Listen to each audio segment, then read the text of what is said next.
Hey guys, Rob here.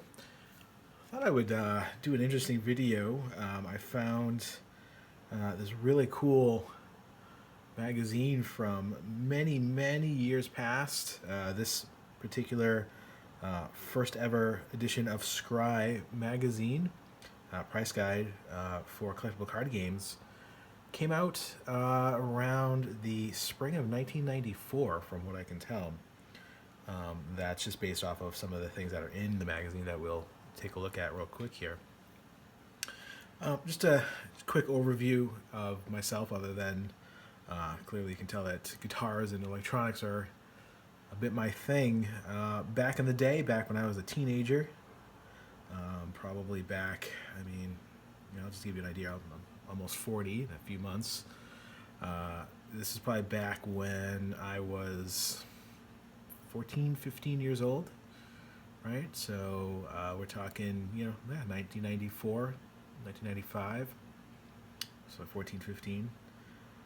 And I was introduced to Magic the Gathering by some friends of mine. So I was in middle school, sixth, seventh grade, probably seventh grade, right around there. I would sleep over at my friend's house, and the older brother sits down and has all the cool cards and shows us all how to play. Well, my friend knew how to play anyways, but I didn't out of the group, and so that was the start. And collectible card games are certainly not one for people with an addictive personality, for sure. They can certainly put you down a slippery slope. This card game, Magic the Gathering, cost me many years of my life, probably, and I spent tens of thousands of dollars on it over a period of many years. Now, I've not played the game, of any serious level, touched the cards of any seriousness, to playing the game. Probably close to 12 years, 13 years at this point. Maybe even more than that, maybe close to 15. So, it's definitely been a while. Trying to think of like the last sets that were out when I was playing Gate to Pyrexia, I think. Yeah, so like around there. So quite a long time ago. But this is my time. This was my day. As a kid, I was dropped off by the school bus right in front of the card shop, and back then the card shop was a little consignment store, filled with little knickknacks and antiques. But in the back, we had a table set up, and they sold Magic the Gathering in the counter there, and we were there every day. It was like our home after away from home. This was like my mom didn't get out of work till 5, and I got off the bus at 3. This was like my babysitter. Hanging out with the friends at the card store, playing in the back on a flimsy little table, with like maybe 2 people huddled around the table, slapping down those cards. So I figured we'd take a quick little deep dive. Don't forget about me. I barely made it to semi-pro. I did some of the Pro Tour tournaments that were local. I did a lot of local tournaments. Won a lot of local tournaments. I played. It wouldn't be full Type 1. It was like in between. So, it's been so long since I even thought about this. Legacy? Was it Legacy Edition? But, you couldn't use the Power 9s and stuff like that, but you still had access to a lot of the amazing cards. Cards that, as you'll see, how cheap they were when they first came out. This is just amazing. This is the very early days of the internet. We were trading online very early. I would say myself trading online Magic the Gathering probably started in the late 90s. If this is 95, then 98, 99. So, I'm sorry, this is 94. So you can see there's like AOL, The Keep, Internet, TheKeep at AOL.com. There's even like a space between The and Keep, which is hilarious. Single card for 5 stars and boosters for the original. So this is right when Revise was hitting. Revise was out for sure by 94. This was prior to summer, so 4th edition wasn't out yet. But they also were, they may have even been working on Summer Ed, the legendary set that doesn't exist, Summer Ed. A fascinating story. You should look it up if you don't know anything about it. There was like 2 cases or something like that got loose. One went to Europe. One went to domestically here in the United States, and they were opened up. And they were set that were never supposed to be shipped. Well, I'm sure somebody lost their job over that one. But of course, those cards are now considered probably still the most collectible cards out of the entire Magic the Gathering realm. So yeah, very, very cool. But this was before that. Had to have been. Again, I'll show you coming up quick here. Yeah, Reaper miniatures. They've been around. You know, they do 40K, don't they? I don't know if this is actually 40K. Just the Reaper miniatures. They might be used for it. Now I'm from Massachusetts. Let's see if there's any stores in here up here in Massachusetts. Yeah, see, you can tell.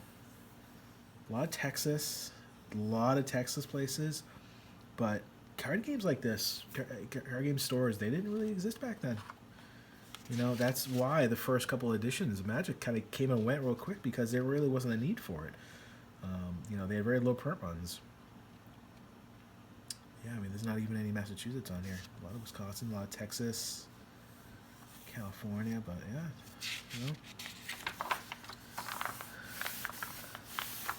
I don't even know how much this thing's worth. I love this on the cover, right?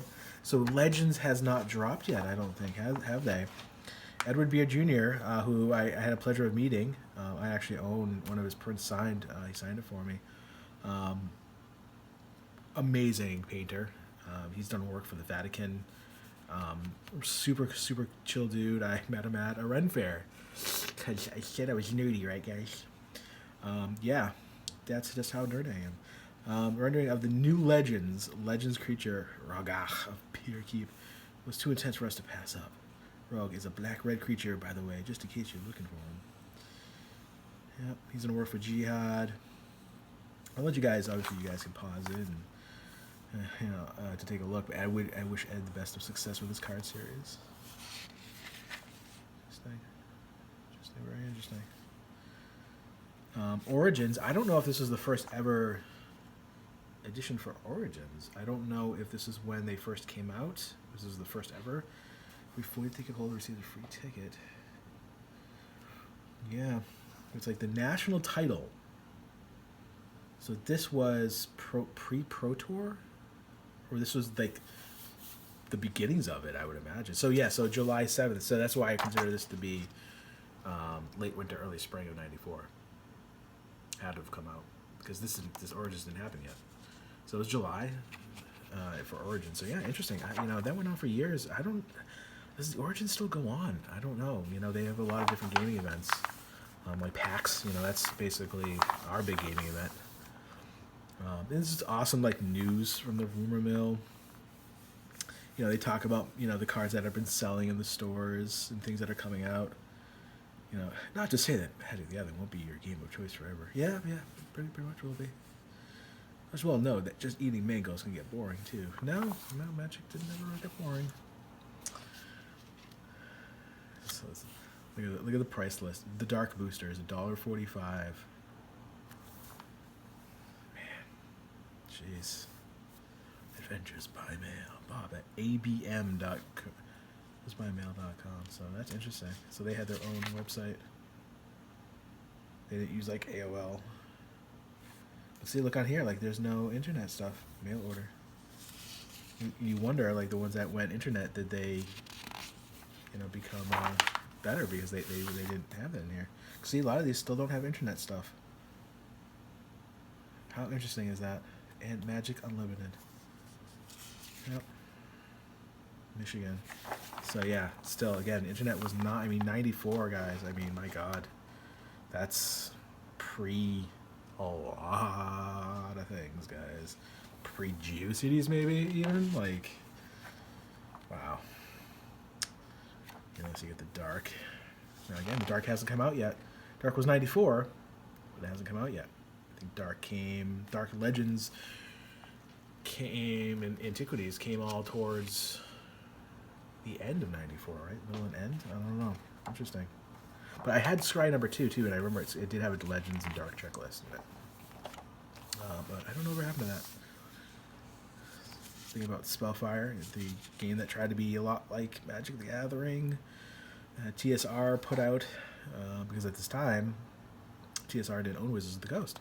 So Spellfire was sort of their direct competition, I think, towards Magic the Gathering. And of course, Spellfire backfired, to say the least. Nobody cared about it back. I mean, I don't even remember even. I remember seeing packs for it, but nobody just walked in and was like, I want to. I need packs for my Spellfire deck. Like nobody ever played it, no matter what store I ever went to. It died pretty fast, but I do remember it being out there for quite some time. I don't even know. This could have been first edition.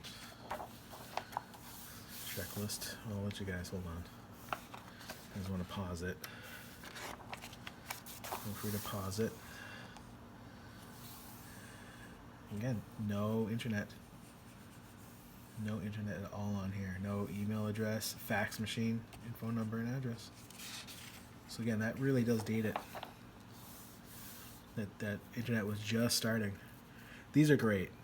These are the regional retail advisory reports, like kind of just what's going on in the area, what they're seeing from people playing stuff. Oh look. That was the night I got the Shivan Dragon in the first deck. Since then, it's been our good luck dragon. We've even refused to offer $50 for it. Like it's so cheesy, but so great to read this. I mean, this is Unstable Mutation, Flying Man. So this is just when Arabian Nights was just out for probably not very long. This is great. I definitely suggest you pause and read this. These are some awesome single card combos. It's not single card, but obviously there's like multiple cards to use. Like the opening, like being able to just mill your opponent down, which is hilarious. But of course, the best one ever. Where is it? The 1-round kill, the Mountain, Black Lotus, Channel Fireball, or Disintegrate. You're at 1 life and your opponent's at 0. First turn. That was legendary. Like, even when I first started playing that was almost a running joke for a very, very, very long time. But these are just amazing. Absolutely amazing. I love how in the collector's area, like, these are the cards to look out for. Yeah, obviously, I love how they have Black Lotus the first thing. They knew right away that was the hottest card. But then it's like junk. Celestial Prism. Force Field, amazing. Gauntlet of Might. Oh, God. I love just the picture on those are awesome. Old school Ices with the ball. I mean, come on. Meek Stone, whatever. But of course, with the Moxes. Soul Ring. Hive. Nobody cares about the Hive. Went to Orb. Orb decks were the most annoying decks ever. Orb decks were just horrible. Of course, then you get a lot of the anti cards that were not banned yet because obviously the Pro Tours and stuff like that didn't exist. So there was no banned list. People played for anti back then. It happened. I mean, I remember doing it myself. Of course, we weren't really using Power 9s back then, but Contract from Below, we used that all the time. Demonic Tutor, I love it. Hippies, there's classics. I mean, Mind Twist, yeah. But we would ask usually beforehand, recall, obviously, word command. With glasses, right? Because you change the color and wording on it, and you could command anything you wanted. Yeah, I mean, old school. Piano Shorts is so annoying. I mean, Time Walk. I mean, come on. Birds. Jeez. But it's not on here. I got Fork. I don't see Berserk on here. To me, Berserk's my favorite card ever of all time. They even had it on the single card combos, which was Berserk and Giant Growth. Where was it? I know it was on here somewhere. But yeah, I mean, look at this Colossus Insult Energy, right? You just Jandor Saddlebags, so great. Dual Lands, Cabal Ghoul. Read the Ghoul carefully. That was a weird card, yeah. If I remember the Workshop. That just went so. Oh my God, the Witch's Workshop went so unnoticed for such a long period of time. I could pick those things up for $15-20. I bought one off somebody for $5 once. Like, Nobody cared about that card until Urza's came out. And artifacts became so hot. And you could abuse the crap out of Workshop and like tinker and like just so many broken things. I had 4 of those. I had a playset. I had a playset that I put together for probably like $30 or $40, and then like a year later, I sold the entire playset for $200, and now I'm kicking myself because that playset's probably worth like $2,000. So that's a very similar story, to what I had. Lots of Power 9, lots of all these beast cards that are Ali from Cairo. I had at least a whole playset worth of him at one point. Strip Mines, Urza's Mines. I mean, we've had all this. Just about all of them. No, I never had a Black Lotus, in case anybody ever asks or sees this video to care about it.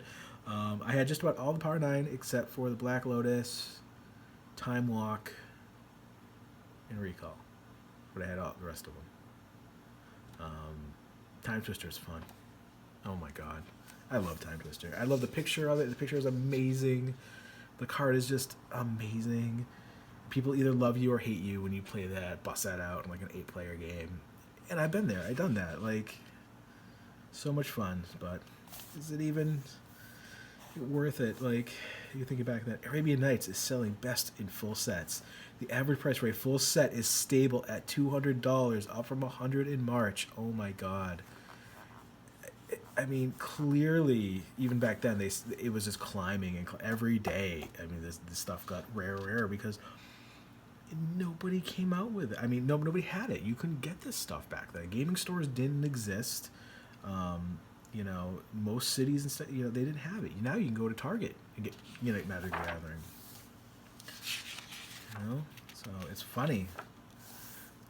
Again, pause this and read these guys. I mean, they are hilarious. I mean, they are just absolutely unbelievable. And you notice it's Texas, North. I don't remember seeing a lot of Northeast in here. In the Northwest, I mean, Alaska, and yet, I mean, Canada. But guys, here it is. And that's probably why around here we didn't get a lot, because again, you saw that there's not a lot of places up here that had anything. Nowhere. I mean, where is this? Virginia, Arlington, Virginia, Kalamazoo, Michigan,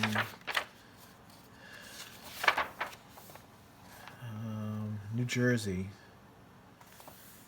and New York. I mean, nothing in Massachusetts, Connecticut. So that, I mean, hilarious. But this is the alpha. I mean, this is it. This is the OG sheet.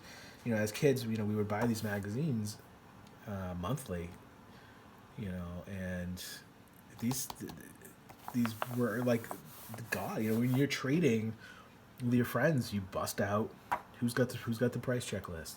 How old was the price check list? If the price check list is more than a couple months old, you generally didn't go by it. You had to be a fresh list. Who had the freshest list? Usually you use the stores, right? But generally somebody would buy one because they really weren't that expensive, $5. But the discrepancies of pricing, of what was cool back then and what was cool even just a few years later, really is interesting to see what was weeded out. When a balance is worth more than a Mox. It kind of, it's very interesting. Like Demonic Hordes is more than, let me see, she's a Mox. So the low end of a Mox Emerald is $9, but the low end is going to of the Black Lotus is $12.25. So they're very close as far as the cost. But yeah, Berserk. Interesting. I mean, it just, the prices are great. Force of Nature, though, that was a thing back then. If your creature was big, Guy's Liege, the Gauntlet of Might, if they boosted your creature, because really there weren't a lot of win conditions other than creature beatdown. So you got the big fatties, and the big fatties back then were very, very pricey. Or to beef them.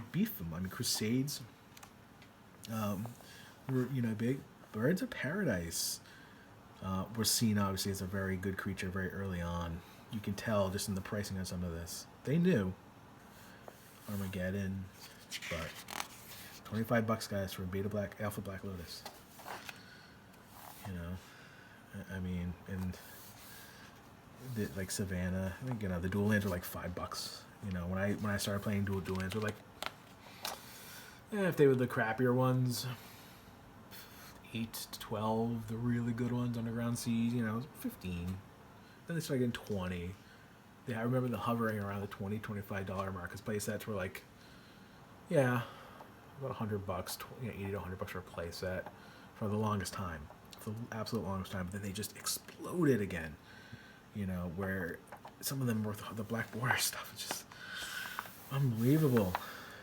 Tens of thousands of dollars for sure for a beta set if you had one all mint CGC 9+. I mean, God, dude, 50,000, 100,000. But again, back then, Lord of the Pit, man, you were big pimping when you had Lord of the Pit and you cast him. Whoo, person be shaking in their boots.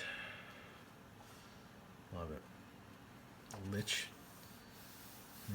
Like I said, Berserk was my favorite. $1 for beta.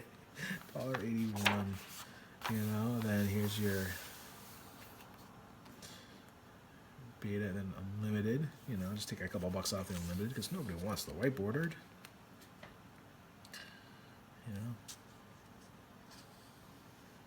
So antiquities. Let me see. Is there an antiquities on here? Because unlimited, revised. Antiquities come up between unlimited and revised. Arabian Nights. I think Arabian Nights is just great because of the prices. Like Eye for an Eye, $16. Oh my God, absolutely unreal. Total, yeah. The total of sets revised, $6.20. $6.46 for the entire set on the low side. Beta $1,300 for the entire set. Alpha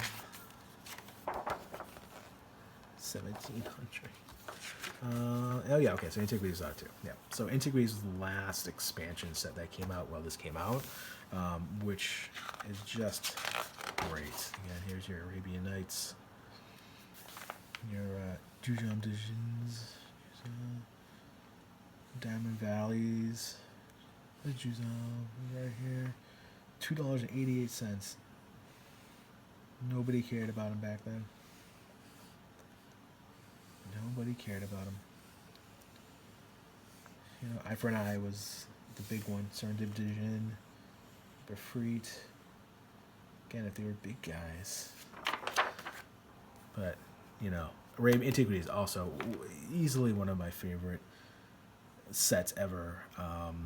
My friend had a Tarnosis coffin sitting in a card holder on his wall for so many years, and it would sleep over his house and be like, oh, that's the coolest card ever, because it just looked so cool. I mean, it's a dumb card, like it's a trash card, but it just had like the coolest artwork, just the coolest text, looked like the font, the coloring of it was awesome. I absolutely love Antiquities.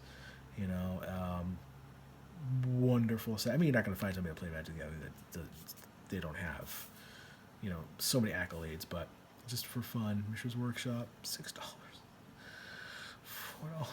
Again, no, like for the longest time, that card just was not cared about for many years. Actually, it just kind of sat unnoticed. The factories. People care more about the factories, really. Strip mines, love strip mines. Ugh, so annoying.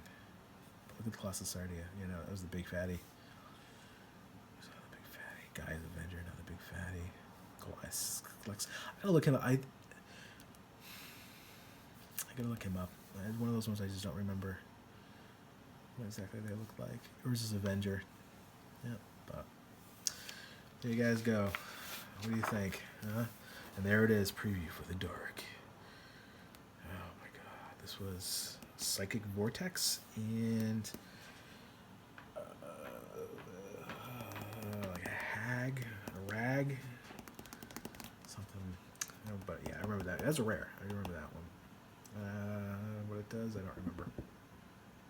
So probably shuffling, manipulation, and drawing. But there you guys go from early '94. Scrye numero uno, number 1. So awesome. All right, rock on, guys.